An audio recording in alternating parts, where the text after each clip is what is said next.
June 19 വായനാ ദിനമാണ്. പൊതുവെ പിന്നെ സോഷ്യൽ മീഡിയയിലായിക്കോട്ടെ എല്ലാത്തിലും ആളുകൾ വായനയെക്കുറിച്ചൊക്കെ കൂടുതലായിട്ടല്ലേ ഡിസ്കസ് ചെയ്യുന്ന ഒരു സമയമാണ്. എനിക്കൊണ്ട് മുമ്പത്തേക്കാൾ അധികം ആളുകൾ ഇപ്പോൾ വായനയെക്കുറിച്ചിട്ട്, ഇപ്പോൾ നമ്മൾ പൊതുവെ ഇതൊരു ഡിജിറ്റൽ ഏജാണ്, വായന കുറവാണ്, വായന മരിച്ചുകൊണ്ടിരിക്കുന്നു എന്നൊക്കെ പറയുന്ന ഒരു കാലത്ത് വായനയെക്കുറിച്ച് ഒരുപാട് കൂടുതലായിട്ട് മുമ്പത്തേക്കാൾ എനിക്ക് തോന്നുന്നു കൂടുതലായിട്ട് ഡിസ്കസ് ചെയ്യുന്നുണ്ട്. പിന്നെ അപ്പോൾ ഇന്നത്തെ അലാറം പോഡ്കാസ്റ്റിൽ നമ്മൾ വായനയെക്കുറിച്ചാണ് സംസാരിക്കുന്നത് അല്ലേ. പിന്നെ അതിൽ ഫസ്റ്റ് ഒരു സംഗതി എന്ന് പറയുന്നത്, വായിക്കേണ്ട കാര്യമുണ്ടോ? പൊതുവെ ആളുകൾക്കൊരു സംശയം തോന്നും, എന്തിനു വായിക്കണം, പുസ്തകം വായിക്കുന്നതുകൊണ്ടുള്ള ഗുണം എന്താണ്, ബെനിഫിറ്റ് എന്താണ്, എന്തിനു വായിക്കണം എന്നുള്ളൊക്കെ ഒരു സംഗതിയിലുണ്ട്. നമുക്ക് അതിനെക്കുറിച്ച് സംസാരിച്ച് തുടങ്ങാം. കാരണം ഒരു സംഗതി ചെയ്യണമെങ്കിൽ ആദ്യം എന്തിനാണ് ചെയ്യുന്നത് എന്നുള്ളത് സംസാരിക്കണമല്ലോ അല്ലേ. അപ്പോൾ എന്തിനു വായിക്കണം? എനിക്ക് തോന്നുന്നു വായന എന്ന് പറയുമ്പോൾ നമ്മളെപ്പോഴും വായന അറിവുമായിട്ട് അല്ലെ ഒരു കാര്യം ഇപ്പൊ അറിവ് കിട്ടാൻ ഇപ്പൊ ബുക്ക് വായിക്കണം എന്നില്ല, നമുക്ക് യൂട്യൂബിലും കാര്യങ്ങളൊക്കെ എന്ത് ചെയ്യാം, അറിവ് കിട്ടും. അതെ, പണ്ടൊക്കെ എന്ന് വെച്ച് കഴിഞ്ഞാൽ അറിവ് കിട്ടുന്നതിന്റെ അല്ലെങ്കിൽ അറിവ് നേടുന്നതിന്റെ ഒരു പര്യായമായിട്ട് നമ്മൾ വായനനെ ഒക്കെ ഇങ്ങനെ പറഞ്ഞിട്ടുണ്ടായിരുന്നു. പക്ഷെ എനിക്ക് തോന്നുന്നു ഈ അറിവ് കിട്ടുക എന്നതിന് അപ്പുറം ഈ വായന തരുന്ന ഒരു അനുഭൂതി ഉണ്ട് അല്ലെ, ഒരു ഫീലിങ്സ്. അതെ, അതെന്താണ് എന്ന് നമുക്ക് ഒരു പക്ഷെ എനിക്ക് തോന്നുന്നു വാക്കുകളിലൊന്നും നമുക്ക് പറഞ്ഞങ്ങോട്ട് ഫലിപ്പിക്കാൻ അല്ലെ, വായിച്ചിട്ടില്ലാത്ത അല്ലെങ്കിൽ ആ വായനയുടെ അനുഭവം അല്ലെങ്കിൽ ആ അനുഭൂതി അനുഭവിച്ചിട്ടില്ലാത്തവരെ സംബന്ധിച്ച് നമുക്കത് പറഞ്ഞു കൊടുക്കാം. സോഷ്യൽ മീഡിയയിലുള്ള വായന എന്ന് പറയുന്നത് ശരിക്കും അതൊരു വായനയാണോ എന്നുള്ളൊരു ഡിസ്കഷൻ. കാരണം അത് സ്കിമ്മിങ് എന്നല്ല അതിന് പറയാം അല്ലെ. നമ്മള് പിന്നെ എന്താ കണ്ണോടിച്ച് പോകലാണ്, അത് ഡെപ്തിലേക്ക് പോകില്ല, അതൊരു സർഫേസ് ലെവലിലാണ് സ്കിമ്മിങ് ഉണ്ടാവും. ജസ്റ്റ് സോഷ്യൽ മീഡിയയിൽ കണ്ടു അത് നമുക്കൊരു വായന ഗണത്തിൽ ഉൾപ്പെടുത്താൻ പറ്റില്ല. പക്ഷെ അത് ഡെപ്ത് ഉണ്ടാവില്ല, ജസ്റ്റ് ഒരു കണ്ണോടിച്ച് പോലെ ഉണ്ടാവുള്ളൂ എന്നുള്ളതാണ് അതിന്റെ ഒരു. നമ്മള് ഇപ്പം നോവലുകളോ ചെറുകഥകളോ അല്ലെങ്കിൽ കവിതകളോ ഇതൊക്കെ വായിക്കുമ്പോൾ ഈ പറഞ്ഞതുപോലെ നമ്മൾ ഇതുവരെ കാണാത്ത അല്ലെ പല ലോകങ്ങളും അല്ലെങ്കിൽ പല കാഴ്ചകളും എനിക്ക് തോന്നുന്നു നമുക്ക് കിട്ടുന്നുണ്ട്. വെച്ചാൽ ഇപ്പൊ പിന്നെ വായിച്ചില്ലെങ്കിൽ ഇപ്പൊ നമുക്ക് അങ്ങനെ വലിയ പ്രശ്നങ്ങളൊന്നുമില്ല. അപ്പൊ ഇതുപോലെ വെച്ചാൽ മൃഗങ്ങൾ വായിക്കാറില്ല, പക്ഷെ അവര് ചത്തുപോകുന്നില്ലല്ലോ. അപ്പൊ മനുഷ്യരും അങ്ങനെ തന്നെയാണ്. പുസ്തകങ്ങൾ വായിച്ചില്ലെങ്കിൽ നമുക്ക് പ്രത്യേകിച്ച് പ്രശ്നങ്ങളൊന്നുമില്ല. പക്ഷെ ജീവിച്ചു പോകണമെങ്കിൽ ബുക്ക് വായിക്കണം എന്നില്ല. അങ്ങനെ അങ്ങ് ജീവിച്ചു പോകണമെന്നുണ്ടെങ്കിൽ നമ്മുടെ സ്വന്തം വീട്, കാര്യങ്ങൾ, ജോലി, ഇതിനുള്ള സ്കില്ല് മാത്രം മതി. കൂടുതൽ വായിച്ചിട്ടില്ലെങ്കിൽ നമുക്ക് അങ്ങനെ ജീവിച്ചു പോകാം. പക്ഷെ മനുഷ്യന് മൃഗങ്ങളെക്കാൾ ഒരു പ്രത്യേകത ഉള്ള വെച്ചാൽ കുറെ കൂടുതൽ അന്വേഷിക്കും, പഠിക്കും, അറിയും അല്ലെ. അപ്പൊ നമുക്ക് അങ്ങനെ അങ്ങ് ജീവിച്ചു പോകാൻ വയ്യാത്ത മനുഷ്യരാന്ന് തോന്നുന്നു ഒരു പക്ഷെ വായിക്കുന്നത്. കാരണം അവർക്കത് പഠിച്ചിട്ടില്ലെങ്കിലും വായിച്ചില്ലെങ്കിലും പ്രത്യേകിച്ച് കുഴപ്പമൊന്നുമില്ല. പക്ഷെ അത് നമ്മുടെ എന്താ പറയാ കുറച്ച് ഇൻസൈറ്റ് അല്ലെ, നമ്മുടെ ഏത് മേഖലയിലുള്ള ആളുകളാണെങ്കിലും അവർക്ക് കുറെ കൂടി എന്താണ് ഒരുപാട് കാര്യങ്ങൾ പിന്നെ അത് എങ്ങനെ വെച്ചൊരു ഫീലിംഗ് ആണ്. അത് ഇപ്പൊ നമ്മുടെ ഉള്ളിൽ പല സ്റ്റൈൽ പുസ്തകങ്ങളുണ്ട്. അത് നമുക്ക് പിന്നെ വായിക്കുമ്പോൾ എന്താ പറയാ പിന്നെ ഒരുപാട് നൂറ്റാണ്ട് ബാക്കിലേക്ക് പോകാൻ പറ്റും, ഒരുപാട് ഫ്രണ്ടിലേക്ക് പോകാൻ പറ്റും. എനിക്ക് തോന്നുന്നു ഇപ്പോൾ മെറ്റവേഴ്സൊക്കെ ഡിസ്കസ് ചെയ്യപ്പെടുന്ന ഒരു കാരണം ആ പുസ്തകം എഴുതപ്പെടുന്നത് 1993 എത്രയോ വർഷങ്ങൾക്ക് മുമ്പിൽ അദ്ദേഹം അത് കണ്ടു. അതുപോലെ നൂറ്റാണ്ടുകൾ പിറകിലേക്ക് നമുക്ക് പോകാൻ പറ്റും, അങ്ങനെ പല രാജ്യങ്ങളിലേക്ക് പോകാൻ പറ്റും. ഇതൊക്കെ നമുക്ക് തരുന്ന ഒരു എന്താ പറയുക ഒരു ഉൾക്കാഴ്ചയുണ്ട്, അത് നമുക്ക് തരുന്ന ഒരു ഇൻസൈറ്റ് ഉണ്ട്. അപ്പോൾ പിന്നെ കുറെ കൂടി ബെറ്റർ ആയിട്ട് നമ്മുടെ ഭക്ഷണമാണ്, അതായത് നമ്മുടെ ബ്രെയിനിനുള്ള ഭക്ഷണമാണ് വായന എന്ന് പറയാറുണ്ട്. നമ്മൾ ശരീരത്തിന് ഭക്ഷണം കൊടുക്കുന്ന പോലെ തന്നെ ഹെൽത്തി ആയ വായന എന്ന് പറയുന്നത് നമ്മുടെ എന്താ പറയുക ബ്രെയിനിന് കിട്ടുന്ന ഒരു ഫുഡാണ് എന്ന രീതിയിൽ പറയാം. അപ്പൊ സോഷ്യൽ മീഡിയയിലെ സംഗതികളൊക്കെ ആണെങ്കിൽ അതൊരു ജങ്ക് ഫുഡാന്ന് പറയാം. കാരണം പെട്ടെന്ന് കിട്ടുന്ന അതൊന്നും നമുക്ക് ഡെപ്തിലേക്ക് പോകുന്ന രീതിയിലേക്ക് ആ സംഗതി ഉണ്ടാവില്ല എന്നുള്ളൊരു സംഗതിയാണ്. അതായത് ഈ പറഞ്ഞതുപോലെ നമ്മുടെ ജീവിതത്തിന് അപ്പുറം കുറെ ജീവിതങ്ങളുണ്ടല്ലേ. അപ്പൊ നമ്മള് എന്താ പറയാ കാണുന്നുണ്ട്, നമ്മുടെ ചുറ്റുമുള്ള കുറച്ച് കാഴ്ചകളുണ്ട്, നമ്മൾ എന്നും ഇടപഴകുന്ന കുറച്ച് ആൾക്കാരുണ്ട്. പക്ഷെ വായിക്കുമ്പോൾ ഇതിനപ്പുറത്തേക്ക് നമ്മുടെ ലോകത്തിനപ്പുറത്തേക്ക് ഒരു ലോകമുണ്ടെന്നും അല്ലെ, വേറെ കുറെ ആൾക്കാരുണ്ടെന്നും വേറെ കുറെ ജീവിതങ്ങളുണ്ടെന്നും. അപ്പം ആ ജീവിതവും നമ്മുടെ ജീവിതവും തമ്മിൽ നമ്മളൊന്ന് എന്താ പറയാ താരതമ്യം ചെയ്ത് നോക്കുമ്പോൾ അതെ നമ്മുടെ അനുഗ്രഹങ്ങളെ പറ്റിയിട്ടും പല കാര്യങ്ങളെ പറ്റിയിട്ടും എനിക്ക് തോന്നുന്നു ഈ വായന നമ്മളിങ്ങനെ ഉണർത്തുന്നുണ്ട്. അതിൽ പിന്നെ ഫിക്ഷൻ വായിക്കണോ, നോൺ ഫിക്ഷൻ വായിക്കണോ, കവിത വായിക്കണോ എന്നൊക്കെ ഓരോ പുസ്തകങ്ങളും ശരിക്കും പറഞ്ഞാൽ നമുക്ക് ഓരോന്നാണ് അല്ലെ. ഇന്നത് വായിക്കണം, ഓരോരുത്തർ ഇൻട്രസ്റ്റ് അനുസരിച്ച് വായിക്കാന്നല്ലാതെ ഒരു പുസ്തകം നമുക്ക് തരുന്ന ഓരോ സംഗതികളുണ്ട്. ഇപ്പം പിന്നെ എം സുകുമാരന്റെ പുസ്തകം ശരിക്കും നമ്മൾ പറയാ ഈ പുസ്തകം നമ്മൾ പോയി വായിക്കല്ല, പുസ്തകം നമ്മിലേക്ക് എത്തിച്ചേരാന്ന് പൊതുവെ പറയാറുണ്ട്. അപ്പൊ ഈ പിന്നെ എം സുകുമാരന്റെ കഥകൾ ഞാൻ വായിക്കുന്നത് ഇപ്പൊ കോളേജ് ലൈബ്രറിയിൽ ആ പുസ്തകമല്ല, പിന്നെ ആ പുസ്തകം എൻ്റെ ഒരു ഫ്രണ്ട് സെബീർ പിന്നെ തിരുവനന്തപുരം ലൈബ്രറിയിൽ നിന്ന് എടുത്തിട്ട് കൊണ്ടുവരികയാണ്.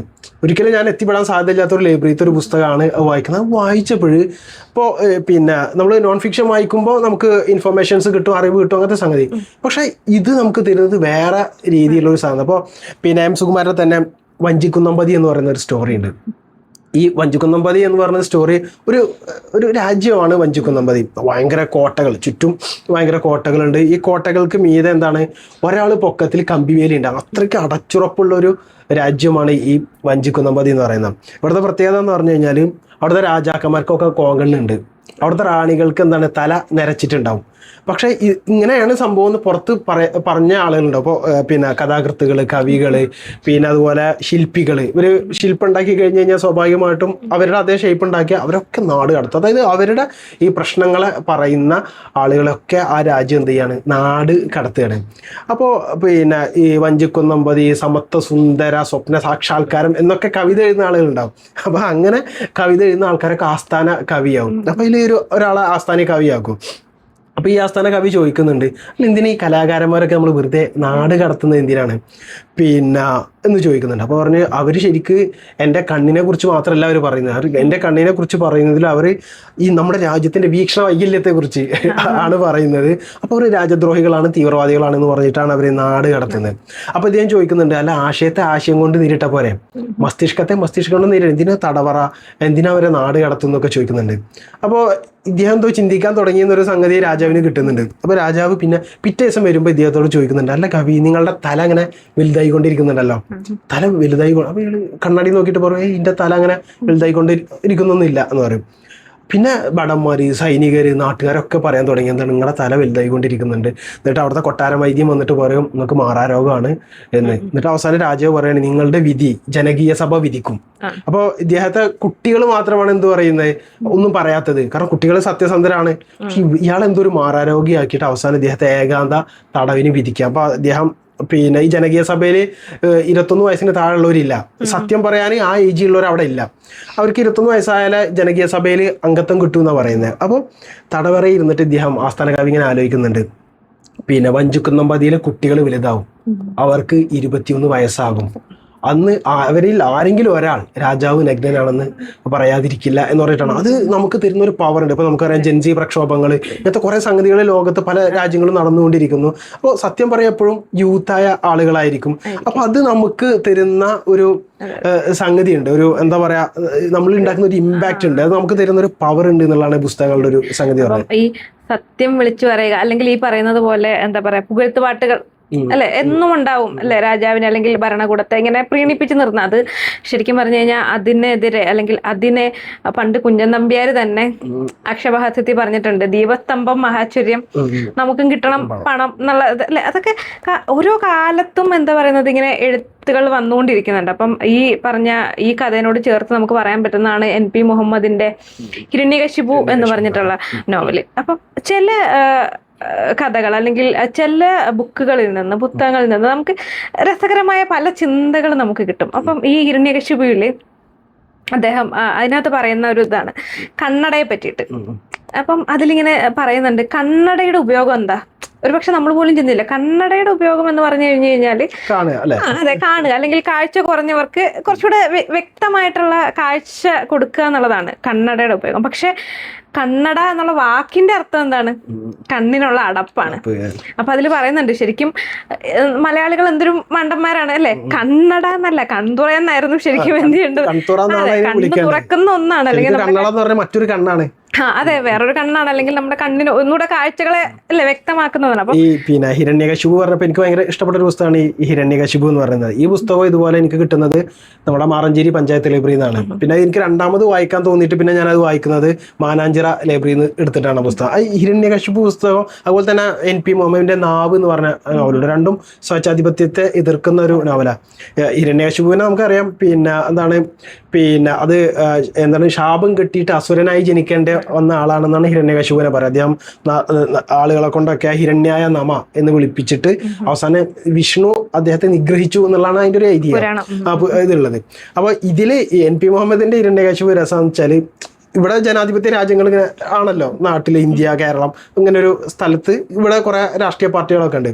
ഇപ്പൊ ദേവലോകത്ത് ചർച്ച നടക്കുകയാണ്. എന്താണ്, നമുക്ക് നാടൊക്കെ നന്നാക്കാൻ ഒരാളെ ദേവലോകത്ത് നിന്ന് പറഞ്ഞേക്കണം.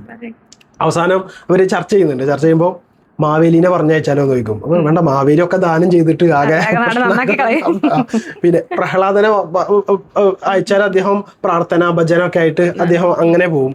നമുക്ക് ഹിരണ്യകശിപുവിനെ പറഞ്ഞേക്കാന്നും പറഞ്ഞിട്ടാണ് ഹിരണ്യകശിപു ഇവിടെ വരുന്നത്. ഹിരണ്യകശിപു ഇവിടെ വരുന്ന സമയത്ത് ഇവിടെ സമരമാണ്. വെച്ചാല് റേഷൻ കട വഴി അരി വിതരണം ചെയ്യാന്നൊരു പ്ലാന് സർക്കാർ കൊണ്ടുവരും. അപ്പൊ അതിനെതിരെ അരിവിരുദ്ധ സമരം, ഞങ്ങൾക്ക് അരി വേണ്ട, നെല്ല് മതി എന്ന് പറയില്ല. ശരിക്കും ഇവിടെ നടക്കുന്ന സമരങ്ങളെ എന്താണ് വളരെ രൂക്ഷമായിട്ട് പരിഹസിക്കുന്നുണ്ട്. കാരണം പിന്നെ പാർട്ടിക്ക് വേണ്ടിയിട്ടാണ്, നാടിന് വേണ്ടിയിട്ടാണോ ഈ സമരം എന്ന് ശരിക്കും പാർട്ടിക്കാർ ആലോചിക്കുന്നില്ല. ആ പൊളിറ്റിക്സ് അല്ലെങ്കിൽ ആ ഇലക്ഷനിൽ ജയിക്കാൻ വേണ്ടി ഒരു പക്ഷേ ജനങ്ങൾക്ക് ഉപകാരമുള്ള കാര്യങ്ങളാണെങ്കിൽ പോലും ആ രീതിയിൽ റിസർച്ച് നടത്താതെ അതിനെ എതിർക്കുന്ന രീതിയിലുള്ള സംഗതിയൊക്കെ ഇവിടെ നടക്കുന്നുണ്ട് എന്നുള്ളതാണ്.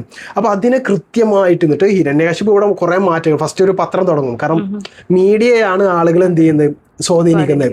മീഡിയ ഫസ്റ്റ് ഒരു പത്രം തുടങ്ങും, അത് വെച്ചിട്ട് ആളുകളെ സ്വാധീനിക്കുന്നത്. പിന്നെ അധികാരം കിട്ടുന്നുണ്ട്. അധികാരം കിട്ടിയതിന് ശേഷം പിന്നെ അദ്ദേഹത്തിന്റെ മാറ്റങ്ങളാണ്. അദ്ദേഹം ജനന നിരക്ക് ഇല്ലാണ്ടാക്കണം, ജനപ്പെരുപ്പം തടയാൻ വേണ്ടിയിട്ട്. എന്നിട്ട് അദ്ദേഹം 5 വയസ്സിന് താഴെയുള്ള കുട്ടികളൊക്കെ കൊല്ലണം എന്ന് ഓർഡർ ഇടും. 45 വയസ്സിന് മീതുള്ളവരൊക്കെ കൊല്ലണം. ഇതൊക്കെ ഇങ്ങനെ നാടാകെ കുട്ടിച്ചോറാക്കുന്ന ഒരു കഥയാണ് ശരിക്കും ഹിരണ്യകശിപു പറയുന്നത്. അതെ, ഈ ഭരണകൂടത്തിന്റെ ഈ എന്താ പറയാ, അല്ലെങ്കിൽ പ്രശ്നങ്ങൾ കാണിക്കുന്നതില് എനിക്ക് തോന്നുന്നു ആനന്ദിന്റെ ഗോവർദ്ധന്റെ യാത്രകൾ അല്ലെ, അതില് നമുക്ക് തന്നെ അത്ഭുതം തോന്നും. പക്ഷെ നമ്മൾ യാഥാർത്ഥ്യമാണോന്ന് വെച്ച് കഴിഞ്ഞാൽ അതൊക്കെ യാത്രകളാണ്. മറ്റെന്താണ്, പിന്നെ ഒരു കുരുക്കുണ്ടാക്കും, എന്നിട്ട് ആ കുരുക്കിനനുസരിച്ച് ഒരാളെ തൂക്കിലേറ്റണം. അപ്പൊ മതില് വീണ് ആട് ചാവും. അതിന്റെ ഉത്തരവാദിയെ അന്വേഷിച്ച് പോയി ലാസ്റ്റ് മതില് അതിന്റെ മേശരിയോ അടക്കം ജയിലിലിടുകയും എന്നിട്ട് കുരുക്കുണ്ടാക്കുന്നു. പക്ഷെ അയാളുടെ തല ഇതിന് പാകാവൂല. പ്രതിയുടെ പിന്നെ കുരുക്കിന് പാകമായ തല അന്വേഷിച്ച് നടക്കുന്ന ഒരു യാത്രയാണ് ഗോവർദ്ധന്റെ യാത്രയാണ്. അപ്പം ഈ പറയുന്ന പോലെ ഇവയൊക്കെ അല്ലെ, നമ്മൾ ഒരുപക്ഷെ ഇതൊക്കെ ലേഖനങ്ങളായിട്ട് എഴുതപ്പെട്ടിട്ടുണ്ടാവാം അല്ലെ, ഇങ്ങനത്തെ കാര്യങ്ങളൊക്കെ ലേഖനങ്ങളും നമ്മുടെ അതിന്റെ ആ ഒരു നമ്മുടെ ഉള്ളിൽ അത് ഉണ്ടാക്കുന്ന ഒരു ഇത് ഭയങ്കരമായിട്ടുള്ള. അതുപോലെ തന്നെ വൈക്കം മുഹമ്മദ് ബഷീറിന്റെ പിന്നെ രചനകളും ഭയങ്കര രൂക്ഷമായ ഹാസ്യം എന്നൊക്കെ പറയാം. മറ്റേ കണ്ടംപറയന്റെ കഥ ഉണ്ടല്ലോ, കണ്ടംപറയ എന്തായാലും ഹന്തൊന്ത് എന്നാ പറയാം. അപ്പൊ എട്ടുകാലി മമ്മൂഞ്ഞാണ് എന്താണ് അത് വിശദീകരിക്കുക. അപ്പൊ അതില് പിന്നെ ഒരു ആഞ്ഞിലിത്തടി കാണാണ്ടാവും. ആഞ്ഞിലിത്തടി കാണാണ്ടാവുമ്പോൾ പിന്നെ എല്ലാവരും കണ്ടംപറയന്റെ അടുത്ത് വരും. കണ്ടംപറയം എന്നും പറയുന്ന പോലെ ഹന്തൊന്ത് എന്ന് പറയും. അപ്പൊ എട്ടുകാലി മമ്മൂഞ്ഞ വിശദീകരിക്കും, അത് പറയുന്നതേ ഹന്തൊന്ത് അവിടെ തന്നെ ഉണ്ട് എന്നാണ്. അപ്പൊ എല്ലാവരും കൂടി അവിടെ തന്നെ പോകും, ഭൂമി കുഴിച്ചാൽ ആ സാധനം കിട്ടും. അങ്ങനെ ഇദ്ദേഹം ഫേമസ് ആവും, ആൾക്കാർ വരും. പിന്നെ ഇതുപോലെ പിന്നെ ഡൈവരെയും തുരപ്പനെയും കാണാണ്ടാവും. വിദേശ സർക്കാർ ഡൈവരെയും തുരപ്പനെയും വിദേശ സർക്കാർ എന്ത് ചെയ്തു എന്നുള്ളൊരു സാധനം ആൾക്കാർക്ക് അറിയണം, ഇവരെ അടുത്ത് വരും. അപ്പോൾ ഹന്തൊന്ത് എന്ന് പറയും. അപ്പൊ എട്ടുകാലിമഞ്ഞു വരും, മമ്മൂഞ്ഞു വരും, ഹന്തൊന്ത്, അതായത് അവര് വരുന്നുണ്ട് എന്നാണ്.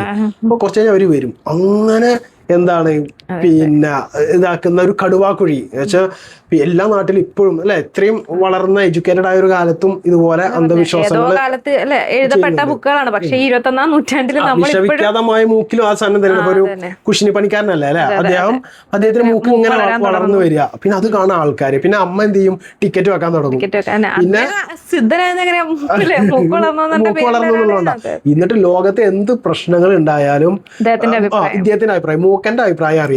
ആലോചിച്ചു നമുക്കറിയാം, എന്ത് പ്രശ്നം ഉണ്ടായാലും പിന്നെ ഇവരുടെ അഭിപ്രായം അറിയണമെന്ന രീതിയിൽ പെട്ടെന്ന് ആൾക്കാർ സെലിബ്രിറ്റികളൊക്കെ ആവുന്ന കാലത്ത് ഭയങ്കര പ്രസക്ത അല്ല, ഇപ്പോഴും ഭയങ്കര അത്രയും പ്രസക്തമായിട്ടുള്ള ഒരു രസകരമായിട്ടാണ് ഓരോ കാലങ്ങൾക്ക് അതീതമായിട്ട് ആണ് ഈ പുസ്തകങ്ങൾ ഇങ്ങനെ സംസാരിക്കുന്നത്. ഇതൊന്നും ഇപ്പൊ നമ്മൾ പറഞ്ഞു, പുസ്തകങ്ങൾ നമ്മുടെ ജീവിതം അല്ലാത്ത പല ജീവിതങ്ങളും നമുക്ക് കാണിച്ചു തരും അല്ലെ, കുറെ അറിവ്. ഇപ്പം നമ്മുടെ സാറാ ജോസഫിന്റെ ഊരുകാവൽ എന്ന് പറഞ്ഞിട്ടുള്ള ബുക്കുണ്ട്. അതില് അവര് പറയുന്നുണ്ട് ഈ യുദ്ധം എന്നുള്ള വാക്കിനെ പറ്റിയിട്ട്, യുദ്ധത്തിനെ പറ്റിയിട്ട് അവർ പറയുന്നത്, യുദ്ധം എന്ന് പറയുന്നത് ജയിച്ചവരും തോറ്റ കളിയാണ്. ശരിക്കും അത് ആലോചിച്ച് നോക്കിയാൽ അല്ലെ, അങ്ങനെ ഒരു ജയവും തോൽവിയും നമുക്ക് ഒരിക്കലും യുദ്ധത്തിന് നമുക്ക് വൈക്കോന്ത് ബഷീറിന്റെ ഒരു സാധനം ഉണ്ടല്ലോ, യുദ്ധങ്ങൾ അവസാനിക്കണമെന്നുണ്ടെങ്കിൽ ഈ ഭരണാധിപന്മാർക്ക് വരട്ടിച്ചോറ് പിടിച്ചാൽ മതി. കാരണം ഇങ്ങനത്തെ പ്രശ്നങ്ങളൊന്നും ഇല്ലാത്തതുകൊണ്ടാണ് അവർക്ക് യുദ്ധത്തെ കുറിച്ച് ആലോചിക്കാൻ സമയം കിട്ടുന്നതെന്നുള്ളതാണ്. പക്ഷെ ഈ യുദ്ധത്തിന്റെ നാടുകളിൽ നിന്നുള്ള ബുക്കുകളുണ്ട് അല്ലെങ്കിൽ കഥകളുണ്ട് അല്ലെ, ചിലപ്പോൾ അത് നോവലുകളാവാം അല്ലെങ്കിൽ അനുഭവ കഥകളാവാം.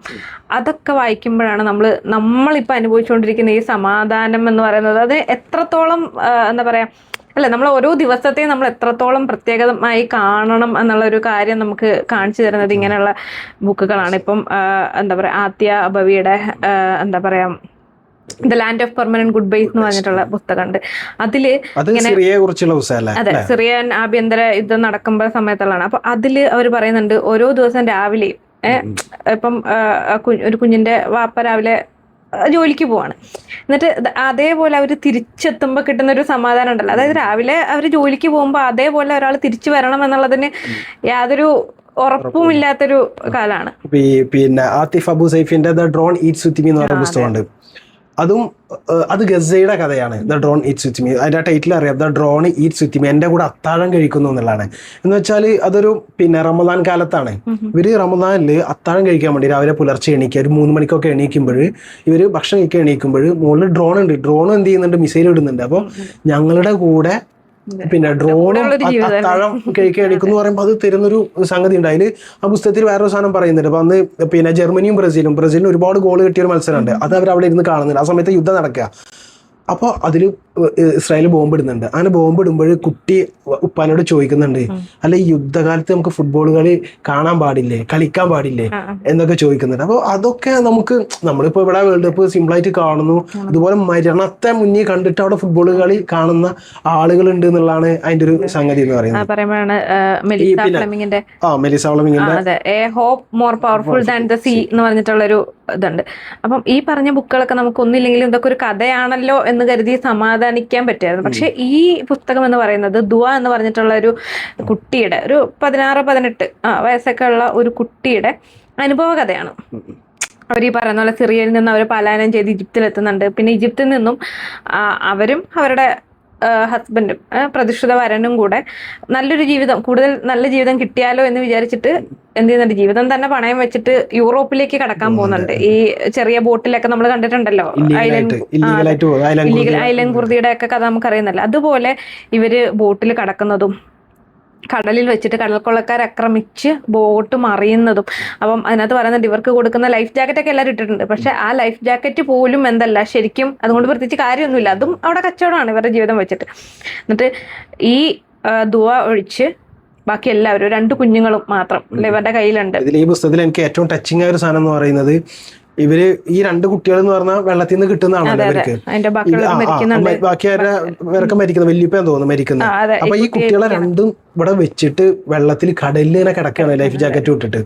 അപ്പോ പാതിരാത്രി ഈ കുട്ടി ഇവരെങ്ങനെ ഉറങ്ങിപ്പോയാൽ ഈ കയ്യിൽ നിന്ന് ഈ കുട്ടികൾ പോകും. അങ്ങനെ പോവാതിരിക്കാൻ വേണ്ടി ഖുർആനിലെ സൂറത്തുൽ കഹ്ഫ് ഓതുന്ന ഒരു രംഗം ആ പുസ്തകത്തിൽ പറയുന്നുണ്ട്. മെലിസ ഫ്ലെമിങ് എഴുതുന്നുണ്ട്. 3 ദിവസമാണ് അവർ ആ കടലില്, രാത്രിയും പകലും വെയിലും എന്താ പറയാ തണുപ്പ്, കടലിന്റെ പ്രത്യേകതകളൊക്കെ അവര് പറയുന്നുണ്ട്. അവര് ആ കുട്ടികളെ ഓർത്തിട്ടാന്ന് തോന്നുന്നു അവര് പറയുന്നുണ്ട്. 3 ദിവസം പിടിച്ചു നിൽക്കുന്നത്, അവരുടെ ഭർത്താവും എന്ത് ചെയ്യുന്നത് അവരുടെ കൺമുമ്പിൽ തന്നെ മരിച്ചു പോകുന്നുണ്ട്. അപ്പൊ ഇതൊക്കെ ഇവർ അനുഭവിച്ച ജീവിതമാണല്ലോ എന്നാലേക്കും നമുക്ക് ഉണ്ടാവുന്ന ഒരു ഇതില് നേരത്തെ നമ്മുടെ ഫുട്ബോളിനെ കുറിച്ച് പറഞ്ഞു. എനിക്ക് കമൽ റാം സജീവിന്റെ ന്യൂസ് ഡെസ്കിലെ കാവ്യയും ചുവപ്പ് എന്ന് പറയുന്ന പുസ്തകമുണ്ട്. ഇപ്പോൾ വേൾഡ് കപ്പ് നടന്നുകൊണ്ടിരിക്കുക. അതിൽ ഒരു ലേഖനത്തിൽ പറയുന്ന ഒരു സാധനം ഉണ്ട്.